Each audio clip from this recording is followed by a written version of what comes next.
in 2011. So it's actually been 14 months since the events of Prototype 1, by the time that we joined Prototype 2. In Prototype 1 we kind of left off with Alex Mercer having unleashed the devastating Blacklight virus onto New York, and this time around we're taking a very different approach. We have a brand new main protagonist, Sergeant James Heller, and we're kind of investigating the impacts and effects of what Alex Mercer did in the first game, how it impacted New York, and more particularly like what it's done to the life and character of this new character that you play in the game. So for us, the Prototype universe was never really about a single character. It was never just about Alex Mercer.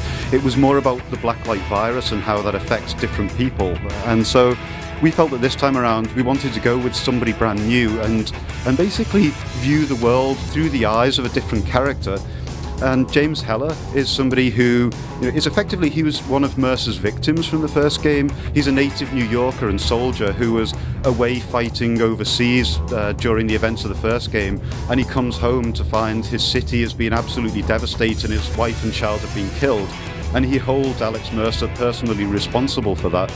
And so the story is very much a tale of vengeance with a character who's really strongly driven, and that also gives us an opportunity to view Alex Mercer from a very different perspective as well. In recasting him as the bad guy in all of this, we think we're giving players something really quite special that they've never really seen before. In Prototype 2 we're now in New York Zero. The New York that you and I know has been utterly devastated by the virus and is now pretty much unrecognisable from what it used to be. This time around it's split into 3 different land masses that we're referring to as the red, green and yellow zones.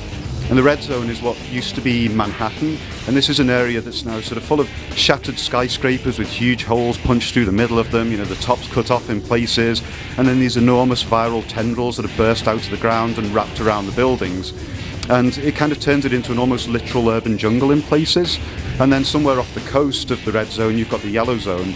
And our yellow zone is a former industrial district that's now become this kind of really squalid, overcrowded, stinking triage and quarantine zone for those that were lucky enough or arguably unlucky enough to have escaped from the red zone. And then finally we've got the green zone. And the green zone it's where Blackwatch has set up their base, and so it's an area where it's subject to really heavy, brutal martial law, and Blackwatch are really ruling over it with an iron fist. And it's against that backdrop of these kind of 3 very distinct zones, each with their own look and feel and gameplay, that the story of James Heller versus Alex Mercer plays out.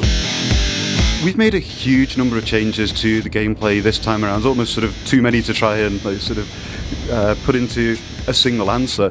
But really one of our key pushes has been for accessibility, taking the core of what was incredibly strong about the first game. There was so much about it that we were really proud of and we felt worked really well, but there were an awful lot of rough edges and a lot of things that kind of put players off. So this time around we're looking for a much more polished, rounded experience that anyone can get into and not just the hardcore. We're showing an awful lot of really cool new stuff at E3.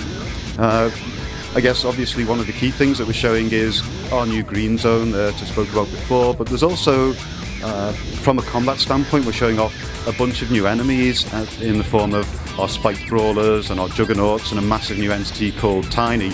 But we're also showing off all of the improvements that we've made to combat, really making sure that players can always read the battlefield, they can always understand which enemy represents the biggest threat to them at any given point, and not only can they recognise it, but that they have the tools and training to be able to respond to it and set themselves up for a really devastating counter-attack.